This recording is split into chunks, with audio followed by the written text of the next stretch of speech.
Which brings us to South Asia. In 2022, Sri Lanka witnessed a similar situation. Angry protesters stormed the presidential palace. The president had to flee. The government fell. It's like we're watching that on repeat again in Bangladesh. And South Asia, we could say, is no stranger to such protests. In Sri Lanka, it was over the economy. In Bangladesh, it's about Sheikh Hasina's iron rule. In Pakistan, it was against Imran Khan's arrest. In Nepal, it was against democracy altogether. In some countries, like Sri Lanka and Bangladesh, it brought change. In others, it was only symbolic. But while the reasons may be different, it's a lesson for governments. You can never ignore the will of the people. Our next report tells you more.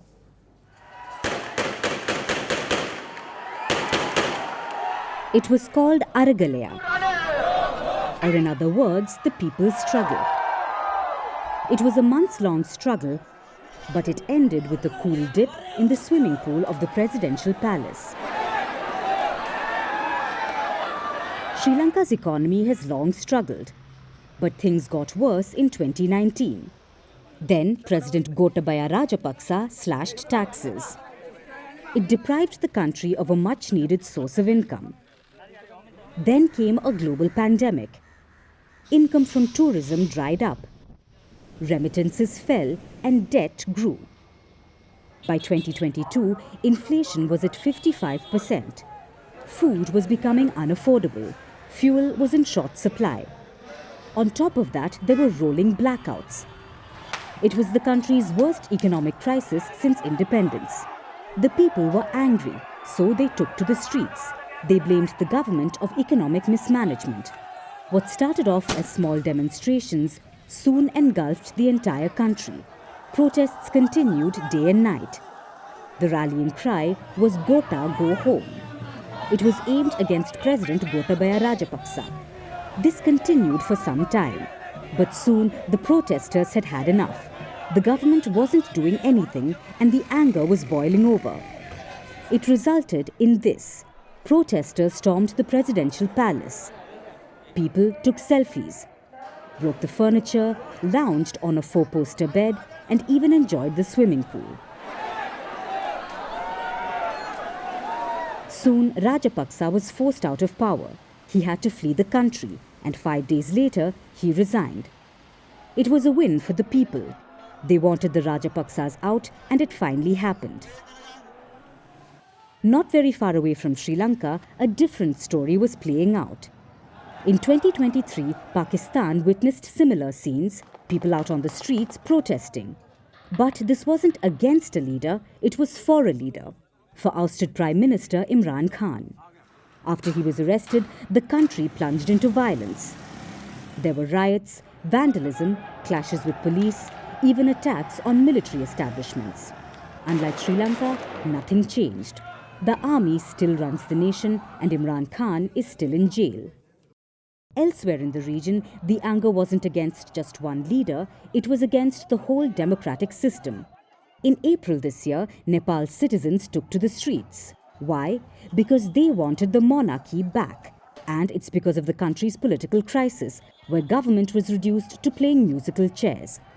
In the last 16 years, Nepal has seen 14 governments. That's a different government almost every year. So the protesters had had enough. They wanted the king back.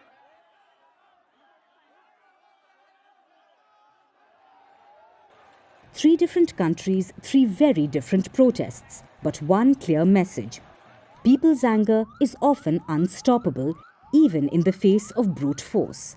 In Sri Lanka and Bangladesh, it worked out in favor of the people. Not so much in Pakistan and Nepal. But it's a lesson for governments across the region.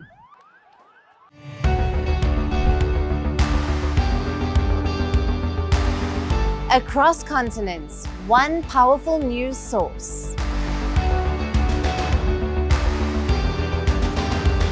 Bringing you diverse perspectives on the issues that matter.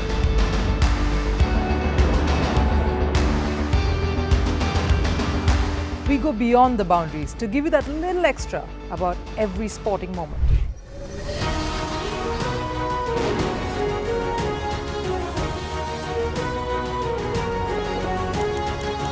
So thank you for making Firstpost 5 million strong. We're counting on your support, and you can trust us to bring you the news unfiltered and unvarnished.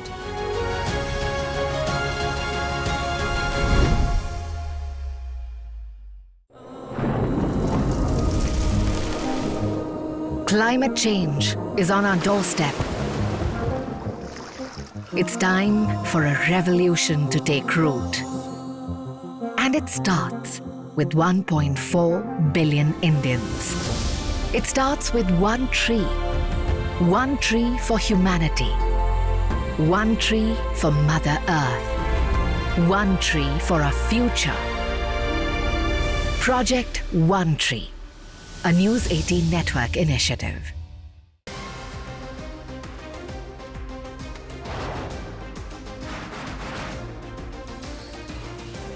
On the today, the T20 World Cup bandwagon has moved across to the West Indies. What can you expect from this?